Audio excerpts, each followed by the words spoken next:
Hey guys, you want to see how this got done?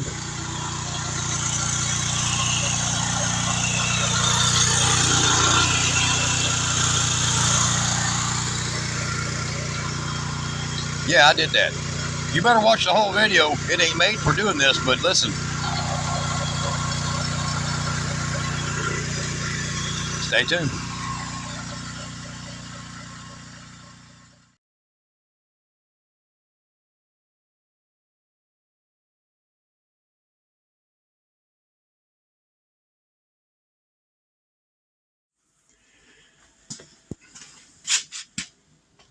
Huh.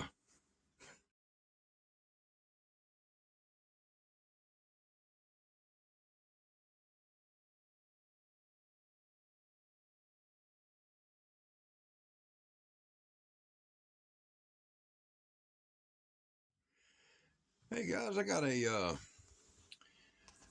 Power Smart 4400 starting watts inverter generator, 3600 watt. It'll be about a 3200 watt if I can dual fuel it.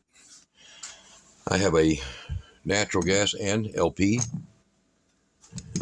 propane carburetor. Here's the carburetor that comes with it. Oops. That's the servo motor on the top that will run the carburetor, will run the engine speed, based on the demand from the eco switch. Now this is brand new. Never had oil in it yet. Will be soon. Yeah. And that's just a thing from the light there. We're going to see what it's going to take for this. Now, you can't have this operate on this carburetor because of the missing parts right here. Look carefully. So you'll notice there's mounts right here and here. All right. However, that doesn't mean, now here's an older dual fuel carb made in Japan. Okay. And same with this one. It's a Sunni. This one's a Sunni. These are the Japanese ones. And then this is the whatever. Something weird. Made in China. So this one has a preset on the RPMs, the setting on it. This one's adjustable. Can't be used. Can be used. However, same. Now that looks drastically different, don't they? So if you hold these carburetors up to each other,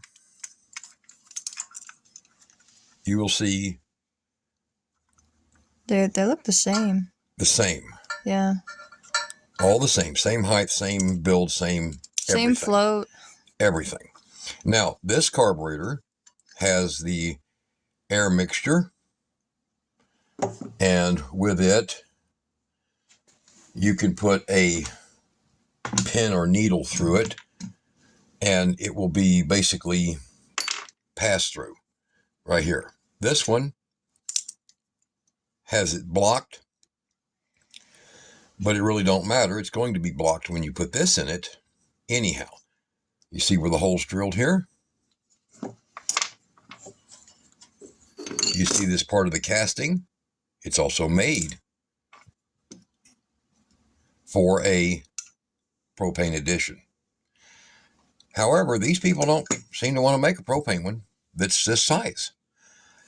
You got to buy like a 10,000 watt, and I don't like that. I need one that's this size that'll run off a propane tank as well.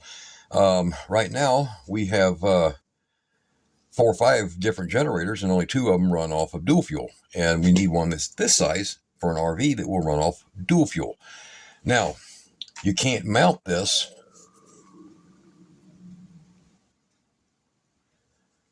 on here because the servo motor is not going to operate it. Without the servo motor operating it, a inverter generator will not function right. It'll just be wide open basically all the time. And after a while, you'll blow out all your capacitors that's inside the inverter part in here. How do we fix that? Well, This can go as long and far as I want it to go. This hose here. This one also, if I wanted to. But using this one as an example, and this carburetor here as an example, with the holes that's in here, I can move this to shift. Because right now, if I shove that back, it's going to hit this exhaust. Yeah, I can move the exhaust. Wouldn't be that difficult. In fact, I've got a few other options. However, if you look over here, you see all the different generator things that we do. Look down here, and you're going to see all the different stuff I work on in small engines. I have plenty dual fuel. I have AVRs. I have, you name it, numerous parts, 2-cycle, 4-cycle, filters, you name it. So I'm experienced in this. And I have learned that a 7/32 and a 15/64 will bore this out. And that will fit quasi tight, but you need it tight. So we'll use a little JB weld on the hilt right there when we put it in. The two holes that are right here, they're actually designed to be used for that air intake right there. So we don't know whether or not we'll need to close them or give it a quarter turn to block that, the way that these are all blocked off. See, that looks like it's not blocked off. However, if you take like a little cleaner brush, it won't go through. It's hitting the tube. So that's telling me that that's for a different design. So we'll probably install that to where it's blocking, okay, in this carburetor. And that's what we're going to be doing. Now, if I screw the carburetor up, oops, figure something else out, right? We're going to learn the hard way together. Yep. We will not accept defeat. No. This one, if you want to see, the difference, look, you see this? It passes all the way through. See? Totally. And this over here, the reason I'm pretty sure we don't use those holes like that is, here, I'll use this one. You see that hole drilled through where this propane LPG goes in, and it pushes all the way flush. But you see that? Now watch this. I'll just use a bigger brush.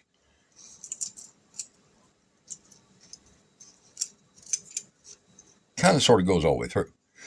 So I'm seriously doubting that the holes in that tube, kind of like I said, jets type thing, need to be exposed either down or through here, because they blocked it for a reason. Now, that air inlet, it has a reason for gasoline use, and I'm not 100% sure why, but it does. And plenty of space around this for choke effect, see?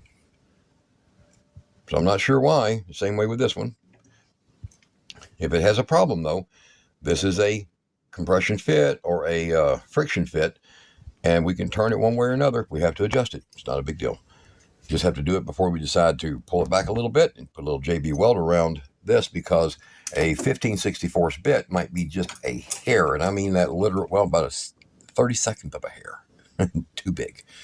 And it should be a 7mm hole going in there, I think, just to guess on it. But as it sits right now, we're about to set this up. It's already got a dimple to be drilled, and we're going to drill this out. Wish me luck, guys. We'll show it to you as soon as we drill this out.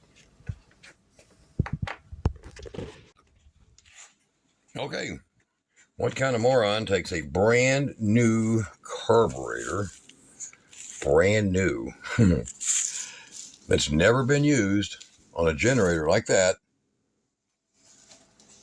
takes it off without even knowing your generator runs, and drills it out by hand. Don't even know if I'm doing it right. Now I'm starting this with an 1/8 inch bit to make a true pilot.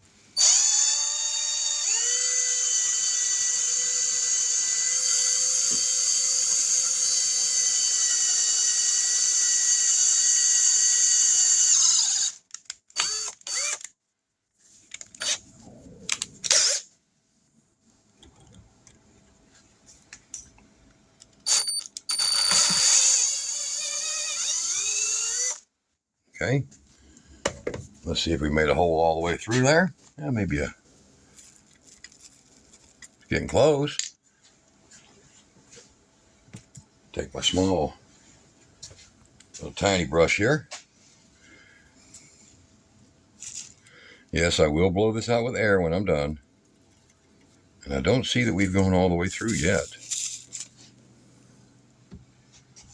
Let's get a depth measurement on the other carburetor.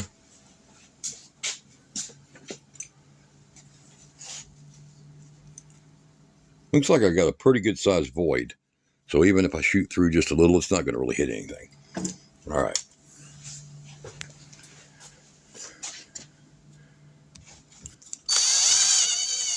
That is in that empty void I showed you with the brush earlier.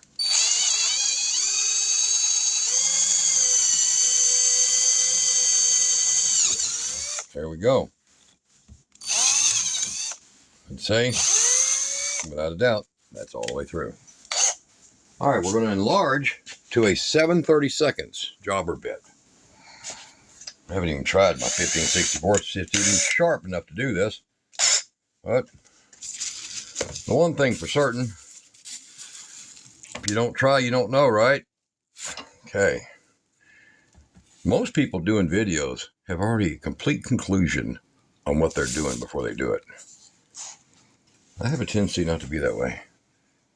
I take things apart and learn myself.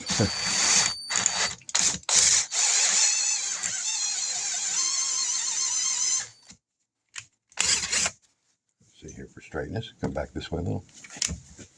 I'm eyeballing this, guys. It's Chinese. It's, you know, as they put it in their ads, could be off by 1 millimeter.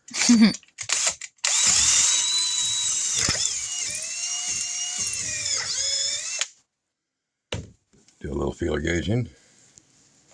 So we can see if we can feel the gauging. See? Feeler gauge. That's funny. All right, so now we're going to take it a step up. I got to make sure I've got the proper one here. So looking over here on this carburetor, had a couple of them to choose from. So I want to see which one would go in there and fit. And you have to kind of work it in. That would be the somewhat tight, very tight, 15/64. So next step, now we've got that drilled. We're going to take this and we're going to put it and see what it feels like. A little bit of water on the edge because the aluminum got warm, but I will not be able to drive that in. I probably could work it a little bit with this bit. See how tight she is. Yeah, I might be able to actually just work it a little bit with that bit, but let's make sure that we can at least seat it with some JB weld. Well, that took very little, so let's see what we got here. There we go. That's actually tight. It's very snug. I got to drive that in. So I think we have now achieved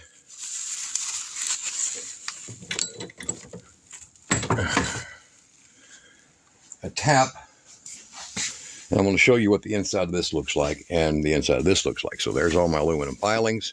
That's what you want in your engine. If you don't get this in your engine, man, You're not doing it right. it could last a long time.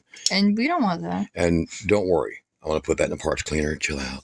I'm going to do that to it too. A little bit of that to it.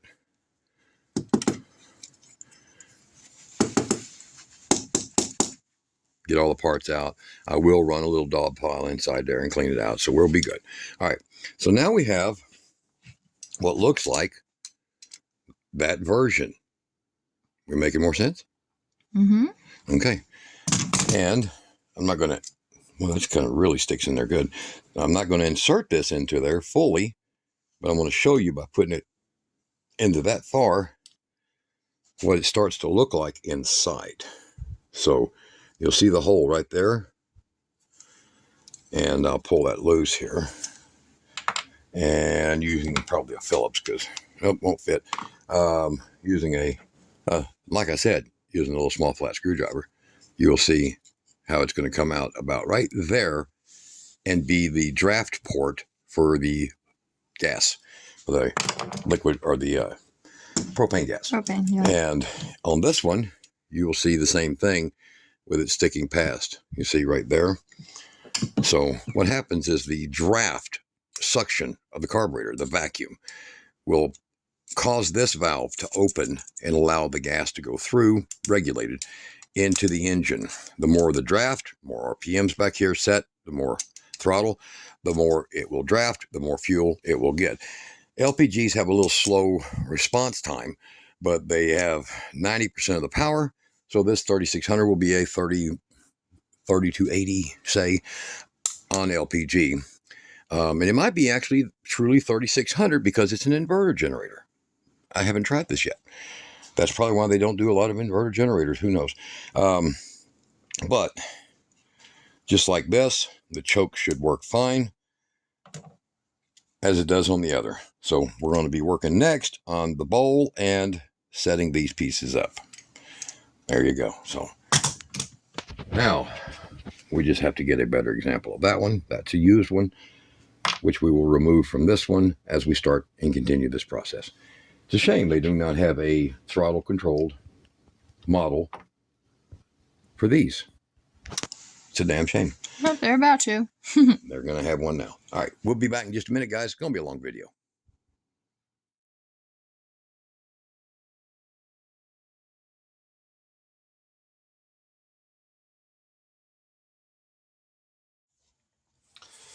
All right, so we're drilled out. We're nice and clean. And one of the things I noticed is that I had to flatten that down some because the original carburetor has a, see that, a little recess. It's not a perfect hole either. In fact, it's even a rough one. If you look up in there, see that? It's pretty rough. Pretty silly rough too.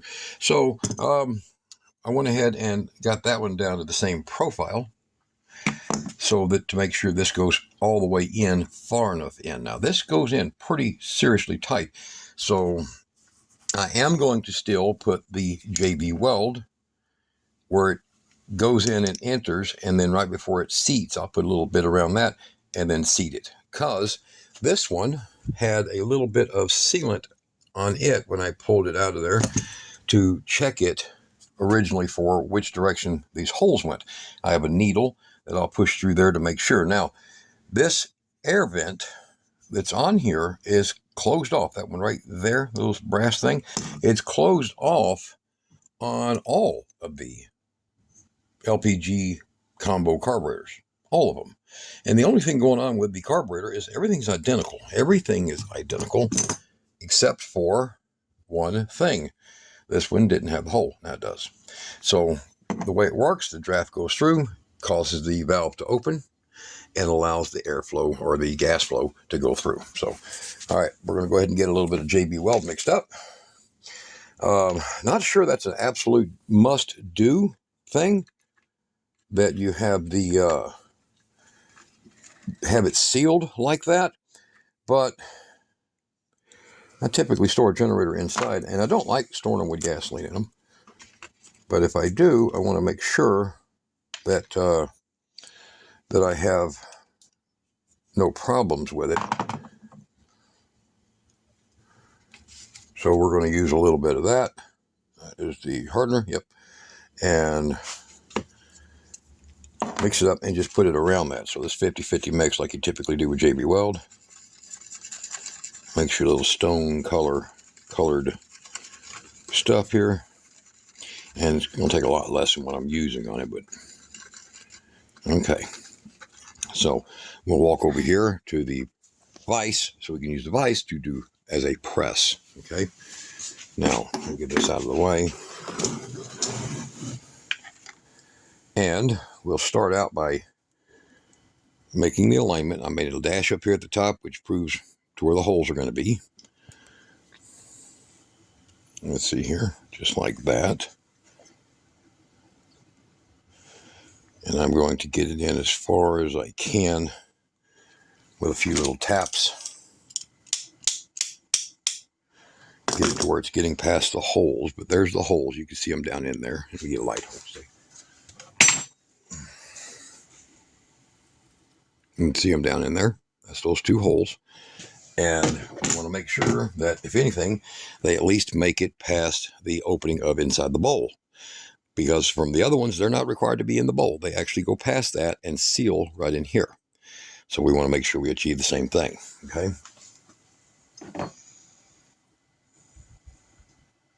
Exactly. I just had to go check that and make sure I'm not crazy, which is entirely You're possible. a little crazy. It's possible. So, Yeah. so we want to get that ready to go in. I'll put this in here. Now the carburetor sets pretty good like this. Sets pretty proud. And we'll use that to press it in with, okay? Now I'm going to take a little bit of this on the screwdriver here. And let me see, Kara. I will put this down in the base. You don't want to always use this kind of crap in a carburetor, but since I didn't have a metric bit, since I did not have a metric bit, this is why I'm doing it, okay? It's not something I recommend you do, but it's what I'm doing. And then right here, put a little bit around here. And right now she's acting as a very durable, tough gasket.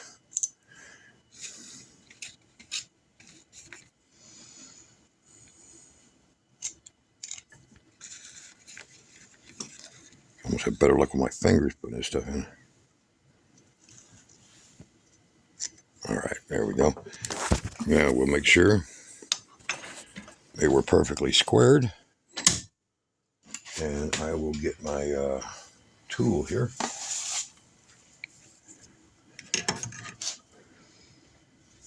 Okay. And in we go.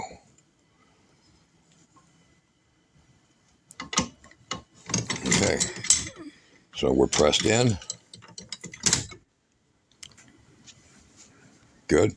And I will take a little bit of tissue and the screwdriver again. And I push it around in there and clean that excess up. So whatever didn't make it around the brass, we want to get out of there. Yep.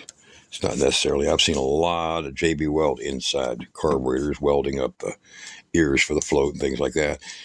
People use it for 5-10 years. Don't seem to be a problem. So I'm not a big, massive fan of epoxies and hardeners and all that crap. But looks like it worked here. So this will have to set. And then we'll be back to give it a shot. But there we go. There is the final outcome there. So now it looks like what this one looks like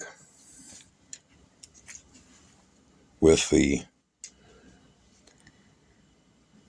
propane emitter. I don't know, bead, what do you want to call it? So it'll now go onto the boot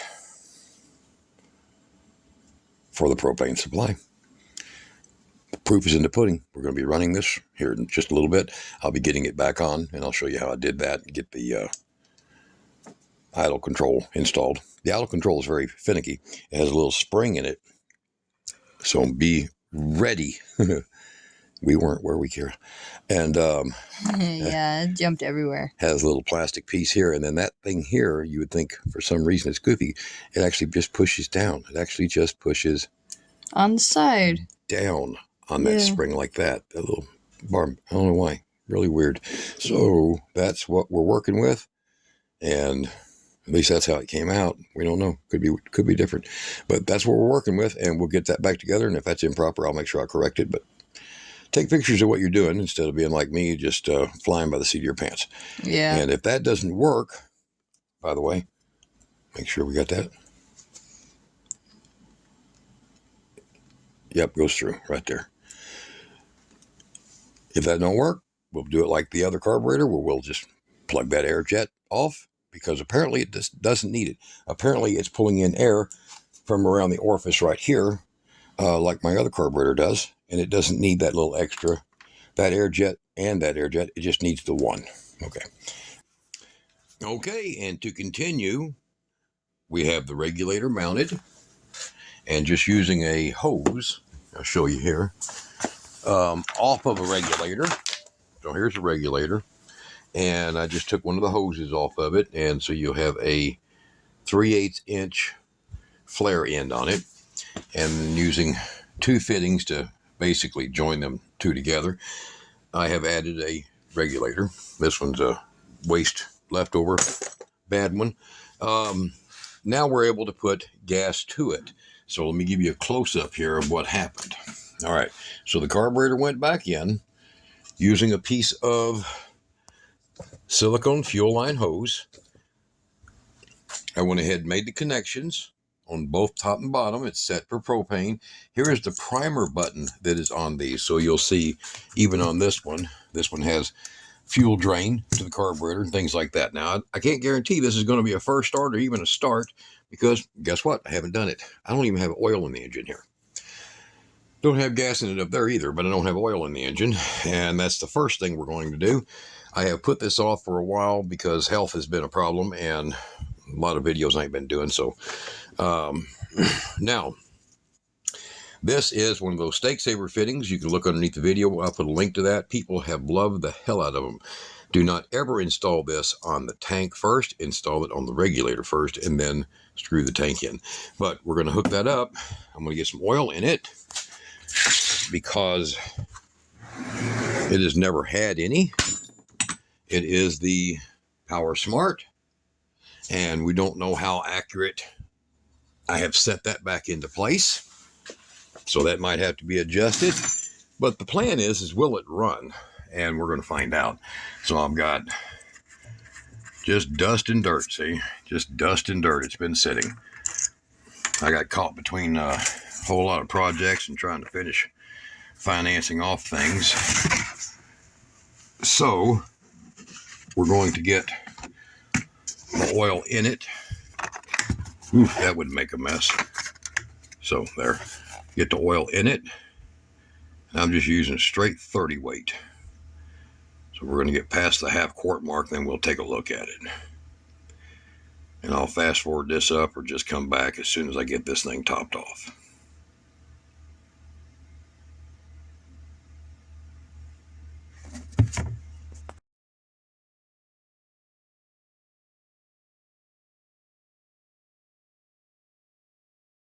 All right, well, we've got it set up. Here it is. I got a saw plugged in just in case. Now, I've had success with this before. This is the first time I've done this on an inverter generator. So it's quite more than likely, because of it being propane, it probably will have to be adjusted for this in here, the eco, to work. Okay, so that's acceptable. I don't have a problem with that. Now, under here, we have the fuel off. Right there, there is no fuel, and there's no fuel simply because, well, I ain't got gas put in it. Nope. It is brand actually new. Don't have a can of gas. We never turned it on. So I have the tank, little bitty tank. I have the adapter on there, and I have a carburetor that is the kind you'd be using. Now, I have done this on a Tecumseh at Coleman PowerMate 5500, and it worked great. And what I did is because the screw holes don't match, the throat of the carburetor is different. But what I did was made a plate so that the bowl vent still could, go out and all that jazz. And I made a plate that had 2 bolts going this way, so I could put a nut back here on both sides. Get that further up. And then I had the other plate where the bolts are going like this. Like that, so they go into the Tecumseh's, the mount. So, or no, I'm sorry, drilled one and notched this one, so it would go into the other. Okay, so that allowed me to mount that, and it worked great. I mean, amazing, and no question. Of course, it don't have some of the electronic features here. So, all right, so I'm gonna let Kira hold this camera, and I will go through my steps. Of the magic. Well, let's hope it's magic. This is the purge, so we'll have to purge it a few times. But I'm going to put the bottle on. Now, never, ever, ever, I said that earlier in the video, do not screw one of these on here. It's a straight shot. It'll just start blowing gas out. Mount it to your regulator first. Now, you can use a 5-pound tank, 10-pound, 100-pound, whatever you want to use to do this. And that's just fine, okay? So I'm going to do that. I've got gas. I done tested it for gas pressure, so hopefully I didn't flood it testing this to make sure my hose was good, because it still holds all the pressure in here. So get close to that. Close. Get closer. I want y'all to listen. You hear that? That is purging. I just purged the button on it. All right. Now, next step, get it started. Come over here. All right, so there's a chance, because of my increasing age, that the starter might be bad or dysfunctional, okay? The starter. Yeah, I'm the starter. So there might be something wrong with the starter. If there is, just have patience. Doesn't work on your mama, though, does it? Oh, stand the ball up. Nope. Yep, you gotta be careful. Can't have liquid in it. Now, if I get liquid in it, it won't start right. So I'm going to hit the choke on it. It's somewhere in here. I'm gonna hold it with one hand and the phone with the other. There we go. Try it with the choke, because it makes it pull harder. And this is not ran yet. Try doing the propane. switch too. Huh? The switch maybe. Oh, yeah. We've had this happen before. So it wasn't the starter that was bad? Maybe not. I swear I turned that on. Did you turn that on? All right, let's try it. There we go.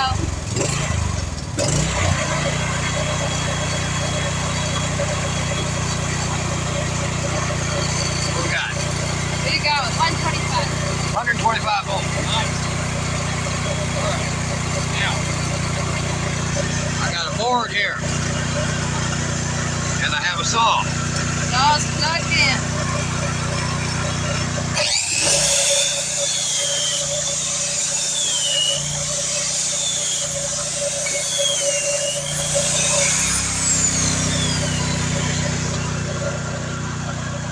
I don't know about you guys, but I'm going to call this a success.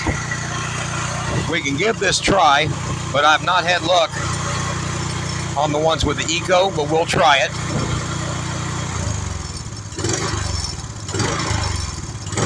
Nope. Nope. I got to adjust that little motor right there. All right. So there is an adjustment for it. And then that's it. The adjustment is actually right here. So I've got to get that and change it out to the actual screw that comes on them. Okay. I hope that video ain't too damn long, guys, but look, if you're in a crunch and those things will store, them little tanks will store for 50 years. Don't be caught without power. Y'all be good.